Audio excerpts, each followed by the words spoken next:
తిరుపతిలో జరిగిన తొక్కిసలాట అత్యంత బాధాకరమన్నారు గోషామహల్ బీజేపీ ఎమ్మెల్యే రాజాసింగ్. తొక్కిసలాట ఘటనపై లోతుగా విచారణ చేయాలన్నారు. గాయపడ్డ వారికి నష్టపరిహారం చెల్లించాలన్నారు. భవిష్యత్తులో ఇలాంటి సంఘటనలు జరగకుండా ఏపీ ప్రభుత్వం, టీటీడీ అధికారులు మరిన్ని జాగ్రత్తలు తీసుకోవాలన్నారు రాజాసింగ్.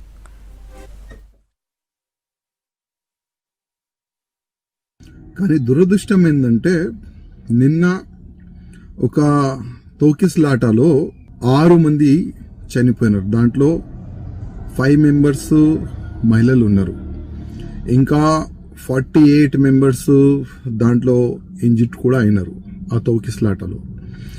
అంటే ఇది ఎవరు తప్పు ఏంది దానికి డీప్గా ఎంక్వైరీ జరపాలని నేను ఆంధ్రప్రదేశ్ ముఖ్యమంత్రి గారికి కోరుతున్నాను. అదేవిధంగా ఒకవేళ పోలీసులు సడన్ గా ఆ గేటు తెరవకపోతే ఆ యాక్సిడెంట్ జరిగేది కాదని అక్కడ ఉన్న సాక్ష్యాలు చెప్తున్నారు.